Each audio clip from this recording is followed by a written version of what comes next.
So it goes without saying that Virgin Atlantic is arguably one of the most recognizable brands in the aviation industry today. With the striking red livery and of course the famous Flying Lady, Virgin Atlantic's planes are unique in so many ways. But how is it that an airline that was once on the receiving end of much negativity turned themselves around and became a leading airline within the British market? Well, the history of Virgin Atlantic starts with the Falkland Wars in 1982. At the time, Laker Airways flew over the Atlantic with Laker Skytrain, and the pilots put together plans for a regular service from the UK to the islands. However, further analysis showed that the scheme was unviable commercially. There wasn't much interest because travel at the time was only starting to take off and it was reserved only for the elite.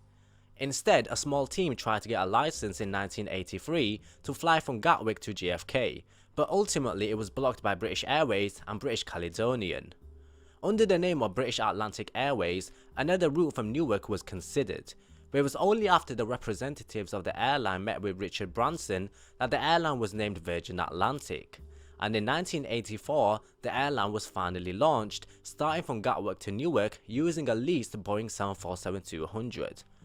Ironically, this plane was leased from an Argentinian airline, taking over the small market share of Skytrain operation, which by then had failed into bankruptcy. The airline rapidly grew, and by 1986, the airline had two Boeing 747s and they started routes to JFK, Miami, Tokyo and Los Angeles. During their growth, British Airways saw them as a fierce rival, and in January 1999, the UK Civil Aviation Authority opened the door for Virgin Atlantic to operate from Heathrow, and services were started from July 1999. Now, this was one of the major causes for the famous British Airways Dirty Tricks campaign against Virgin Atlantic. In 1992, British Airways published an article in BA News which argued that Branson's resistance against British Airways was merely for publicity. Now, Richard Branson of course didn't like what he was hearing, so he decided to sue British Airways. This matter was closed and Branson won the lawsuit when the evidence was presented that British Airways was essentially on a mission to kill off the Virgin Atlantic brand. So fast forward to 1997 and the airline had its first major accident.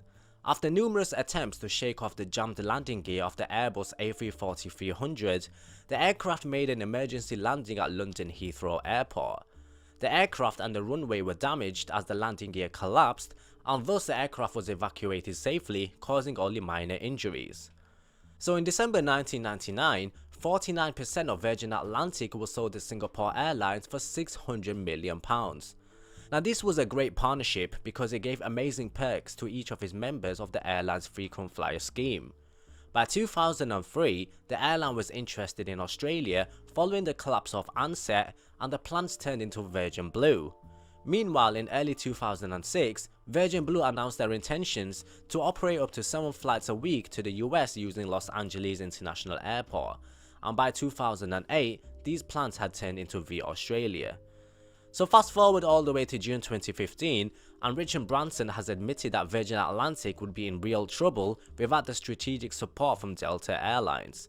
With cumulative losses between 2010 and 2013 amounting to £233 million, the future of the 30-year-old airline was in doubt. In the same month, the airline announced that it would cut 500 jobs to establish a more efficient management structure. They also announced their intentions to form a joint venture with Air France-KLM. Under this agreement, Air France-KLM would acquire 31% stake in Virgin Atlantic, currently held by the Virgin Group, for £220 million. Virgin Atlantic would retain their independence as a UK airline and with a UK operating certificate, and it would also continue to fly under the Virgin brand. But despite all of the glitz and the glamour that the airline will try to dazzle you with, they are under serious financial trouble. Great efforts have been put forward to rectify the issues that they are currently facing, and although things are slowly improving for the better, it will still take a long time to regain their market share that they once had. So there you go, my friends, that was a brief history of Virgin Atlantic, one of the frontiers of the British aviation market. Now, I'm curious to know whether you've flown with the airline, and if so, how was your experience?